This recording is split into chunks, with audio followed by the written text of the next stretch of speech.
चाहता हूं कि ठीक है, ये सेना जे.एंड.के में किस लिए तैनात है? आपकी सुरक्षा के लिए। क्या हम लोगों को वहां कोई एक और रवीश कुमार काला कौवा कीड़े से भी गया हुआ जो हमेशा आतंकवाद, लेकिन आज पुंछ में जो मामला हुआ, जिस तरह ब्रिगेडियर और बड़े बड़े जनरल तक के ट्रांसफर कर दिए गए, उस पुलिस महकमे की तरह कुत्तों की तरह तुम्हें उठा के फेंक दिया गया। इसके पीछे का कारण तुम्हें पता है? ये 2 कौड़ी के खादी के नेता, उसका कारण क्या है? अफसर और जवान की आपस की जो लड़ाई चल रही है कुत्ते बिल्ले की, उसका फायदा ये लोग उठा रहे हैं और फिर ये कहते हैं जनता को कि ये तो सेना की खुद की कार्रवाई है। अग्निपथ में भी इन्होंने ऐसे ही कहा और 2 साल बाद हमारे जनरल नरवणे साहब किताब में कहते हैं कि हम तो चौंक गए थे, हमारी स्कीम ही नहीं। इसी तरह 2 साल बाद आज के जनरल रिटायर होकर बोलेंगे कि ये जो ट्रांसफर हुआ था हमारी नहीं। क्या मांगा था हमने? सिर्फ एमएसपी आरोपी में छोटे मोटे मतभेद अपना बना लिया, हमारा छोड़ दिया।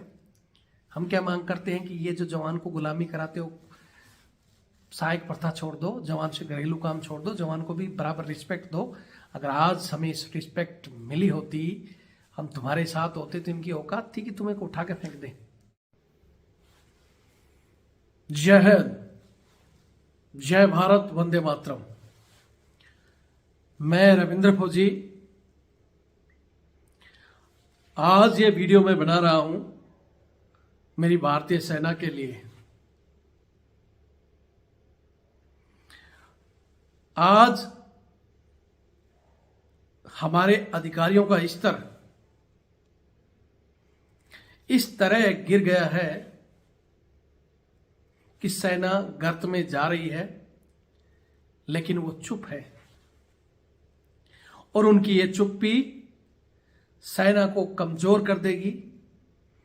वो भारतीय सेना जिसका पूरे विश्व में डंका बजता है कि भारतीय सेना के जवान, अगर कोई बड़े बड़े देश कहते हैं कि भारतीय सेना के जवान मिले तो हम वर्ल्ड पर कब्जा कर सकते हैं, लेकिन आज वो जवान धीरे धीरे कमजोर हो रहे हैं हमारे अधिकारियों के कारण। अधिकारियों का स्तर इतना गिर चुका है। मैं आपको एक छोटा सा उदाहरण दूंगा। अभी आपने सुना होगा कि पुंछ में, जम्मू कश्मीर में जो 4 जवान हमारे शहीद हुए हैं, आतंकवादियों ने उन पर गोलियां बरसाई हैं, यहां तक कि उनके शरीर शत विकसित कर दिए। वो कहानी अलग है, वो भी बताऊंगा। लेकिन उसका बदला लेने के लिए बोलते हैं ना कि मैं हमेशा कहता आ रहा हूं कि सेना में 2 तरह के अधिकारी हैं।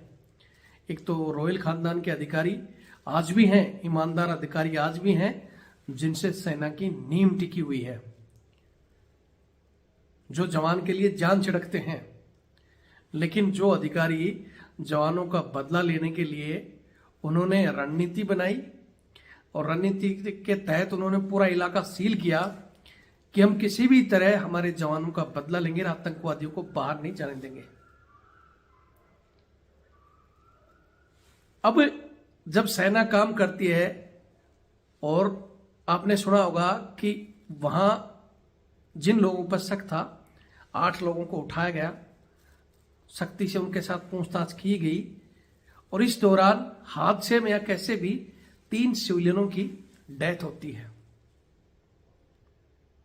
और उस डेथ का जिम्मेवार सेना को, उनके जवानों को और अधिकारियों को ठहराया जाता है और 3 ब्रिगेडियर, लेफ्टिनेंट जनरल तक के लेवल के तबादले कर दिए जाते हैं। बड़े अफसोस की बात है, मैंने एक बोलते हैं ना काले कौवे का, कीड़े का, रवीश कुमार का वीडियो देखा जो लगातार सेना पर आरोप लगा रहा है। मैं उसको बहुत सही समझता था कि यार वो बहुत बढ़िया वीडियो बनाता है, लेकिन उस कीड़े की एक एक बात में मेरे को बू आ रही थी सेना के प्रति गंध की। और साथ में ही उन मोदी भक्तों पर जो कहते हैं कि सेना को खुली छूट दे रखी है, सिर्फ जहां वोट चाहिए वहां खुली छूट बोलते हैं।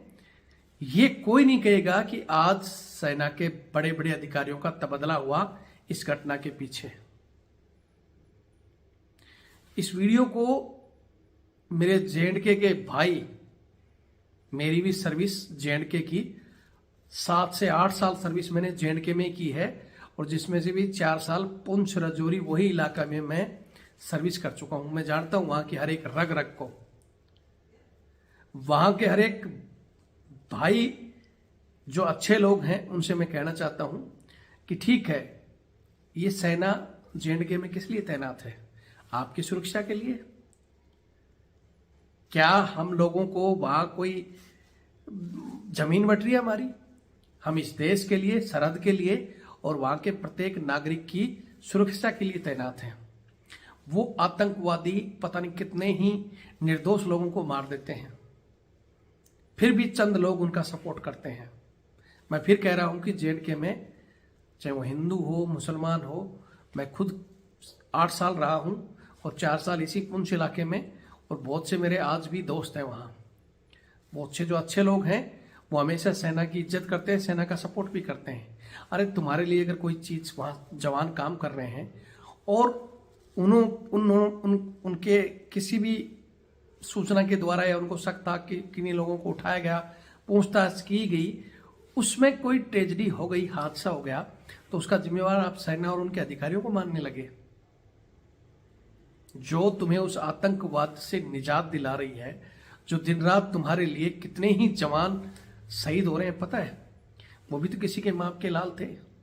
मैंने सुना कि हमारे एक बीएसएफ के जवान थे, उनके भाई भी उस चपेट में आए हैं। तो मैं उस भाई से भी कहना चाहता हूँ कि मुझे पता है कि भाई का दर्द क्या होता है। आपको बहुत दर्द हुआ होगा, आपके माँ बाप को भी हुआ होगा, आपके परिवार वहाँ के सबको हुआ होगा, लेकिन क्या किसी की पर्सनल दुश्मनी की वजह से उनकी डेथ हुई है? आप तो खुद फोर्स में हो, तो आपको पता होना चाहिए कि फोर्स में कैसे काम होता है, किस तरह पूछताछ होती है, और पता नहीं किस गलती से, या हो सकता है उनको छोड़ने के बाद, या क्या हुआ है उस कहानी पर मैं कुछ नहीं कह सकता। मैं फिर कह रहा हूं कि अगर सिविलियनों की डेथ हुई है, 8 पकड़े थे जिनमें 3 की डेथ बता रहे हैं, कुछ घायल बता रहे हैं, तो पूछताछ के अंदर जो चीजें हुई हैं शक के आधार पर, तो मानता हूं कि वो हादसा है, किसी पर्सनल खुंदक नहीं थी आपके भाई से। आपको इस तरह के आरोप नहीं लगाने चाहिए थे। अच्छा, यहां एक चीज और कह रहा हूं मैं, हमारे देश की जनता, कुछ वहां मीडिया की, भाई सेना ने कार्रवाई करते हुए सेना ने अपने ब्रिगेडियर जनरल और उनको तबादला कर दिया। सेना कभी नहीं कर सकती। मैं फिर कह रहा हूं कि जिस तरह अग्निपथ योजना आई थी और वो सेना पर थोपी गई थी, आज 2 साल बाद हमारे जनरल नरवणे साहब जो अपनी किताब में निकाल रहे हैं कि सेना चौंक गई थी, ये पीएमओ की योजना थी, और इसके अंदर जो चीजें थी उसमें सेना ने बहुत कोशिश की बदलाव करने की, लेकिन अंत में जनरल नरवणे साहब रिटायर्ड हो गए और वो कह रहे हैं कि सीडीएस के द्वारा ये। तो मैं फिर कहता हूं, सीबीआई जांच अगर अच्छी तरह से हो तो जनरल बिपिन रावत, मैं भरोसा देता हूं, मैं उनसे मिल चुका हूं, मैं उनकी रग रग जानता हूं, वो कभी इस बात के लिए एग्री नहीं थे। उनका जो हादसा हुआ है या इन्हीं लोगों ने करवाया है, क्योंकि ये योजना थोपनी थी। ये जो दिखावा करते हैं ना, दीपावली पे मिठाई खिलाई, वो खिलाना, ये लोग वो अग्निपथ योजना थोप पर सेना को इन्होंने कमजोर किया है मात्र पैसे बचाने के लिए, और दूसरी तरफ कहते हैं हम खुली छूट देते हैं। और ये जो बदलियां हुई हैं, मैं ठोक कर कह सकता हूं कि ये भी दबाव है जनरल साहब पर और बड़े अधिकारियों पर। सेना को अपने हर एक प्रत्येक जवान से लेकर अफसर तक भरोसा होता है, तो उन्हें पुलिस सिस्टम की तरह कर दिया कि दबाव में, राजनीतिक में पुलिस का तबादला कर लो, ये कर दो, फिर ये तुम्हारी सेना रहेगी। उन आतंकवादियों का और वहां के जो अलगाववादी जो राग गा रहे हैं, तुम उनका हौसला बढ़ा रहे हो, और ये सारा राजनीतिक और सरकार के इशारे पर वोट बैंक के लिए गिरती जा रही है बीजेपी। इतना गिर गई कि आज सेना के बोलते हैं हम तबादला कर देंगे, और ऊपर थोप रहे हो कि नहीं, सेना की खुद अपने स्तर पर जांच कर रही है। अरे गिरे हुए लोगों, तुमने अग्निपथ में भी कहा था कि ये सेना की योजना है, और जनरल नरवणे साहब की किताब से क्लियर हो गया कि तुम्हारी पैसे बचाने की स्कीम थी। जो तुम्हारे बैठे हैं ना, जो खुद कितना सारा पैसा ले रहे हैं वहां बैठकर, जो अपने आप को सिविल प्रशासनिक अधिकारी, पता नहीं तनख्वाह से ज्यादा तो इनका बैंड 2 नंबर का बोलते हैं कमीशन, जिसने तनख्वाह से ज्यादा करोड़ों रुपए इनके निकल रहे हैं, इन पर गाज गिरो ना आप। लेकिन अफसोस है कि हमारी आपस में ही लड़ाई, अफसर जवानों की को धरने पर बैठे एमएसपी के लिए कुछ लिए, आज वो जवान और अफसर की लड़ाई देश में इस कदर हावी हो चुकी है कि दूसरे आदमी हमारा फायदा उठा रहे हैं। इसीलिए मैंने कोई जमाने में इन अफसरों साहब को समझाने के लिए बहुत कोशिश की। ये बोलते हैं ना कि रविंद्र फौजी फौज को भड़का रहा है, ये कर रहा है। मैंने कहा था कि एक दिन जो जवान हमारे अफसर साहिबों की इज्जत है, उस इज्जत पर ऐसा दाग लगेगा कि जो रुतबा है ना वो खत्म हो जाएगा। और जिसका रुतबा खत्म हो जाता है, जिसकी रिस्पेक्ट खत्म हो जाती है, उनका पैसा भी धीरे धीरे खत्म हो जाता है। जो आप मांगते हो ना सिविल अधिकारी के बराबर वो होता है। अगर काश तुमने जवानों का भी बराबर मांगा होता एमएसपी और आरओपी में, तो तुम्हारा भी मिलता। अगर हम मिलकर रहें तो किसी भी सरकार की हिम्मत नहीं कि सेना पर इस तरह का कदम उठा दे या सेना की पेंशन खत्म करने की स्कीम। लेकिन उस स्कीम को तुमने मजबूरी में सहन कर लिया।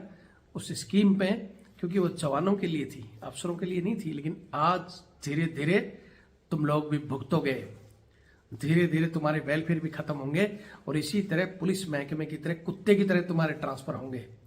तब तुम्हें पता चलेगा कि हाँ, जवान और अफसर अगर इस तरह लड़ते रहोगे ना कुत्ते बिल्ली की तरह, तो ये खादी के 2 कौड़ी के नेता, जो सड़े बोलते हैं ना चोर चक्के 2 नंबर के धंधे वाले, जो जाकर बनते हैं एमपी एमएलए, राजनीति में आ जाते हैं गुंडागिरी करते करते, वो आप लोगों पर राज करेंगे आपसे इस फूट के वजह से।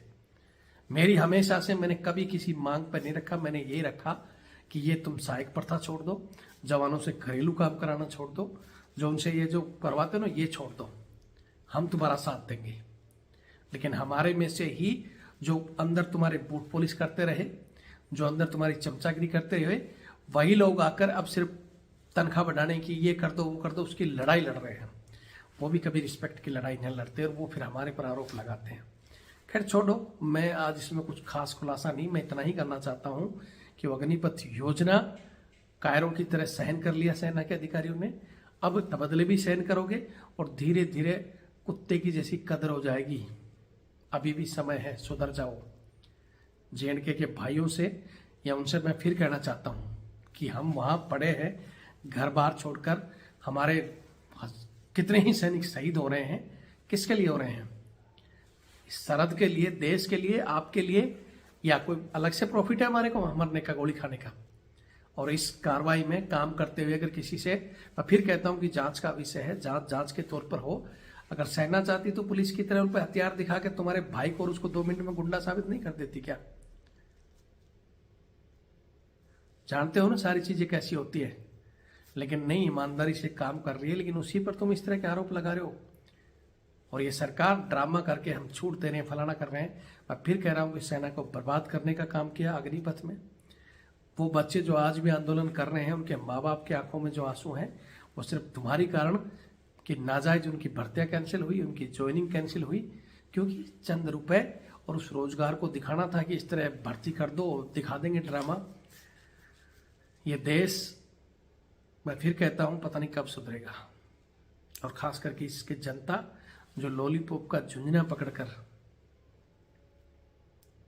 लॉलीपॉप जो मिल जाता है तुम्हें और उस झुंझुने पकड़कर हिला रहे हो ना, उसका भुगतान धीरे धीरे जाकर भुगतोगे। खैर छोड़ो, आप लोगों की मर्जी है। मैं यही कहना चाहता था। एक तो खासकर जो बच्चे आंदोलन कर रहे हैं, अगर उनके माँ बाप जब तक नहीं निकलेंगे, आज मैंने उनका एक का वीडियो देखा, तब तक कुछ नहीं होगा। और सेना अधिकारियों को मैं फिर कह रहा हूं कि जो हो रहा है ना खेल, तुम्हारी इज्जत 0 हो जाएगी। ये जो बैठे पीएमओ में अधिकारी या सिविल प्रशासनिक अधिकारी है ना, वो चाहते यही हैं कि जवान की इज्जत, जो आज रिस्पेक्ट हो रहा है ना, वो खत्म हो जाए। और वो खत्म हो जाएगा हमारी आपसी लड़ाई में।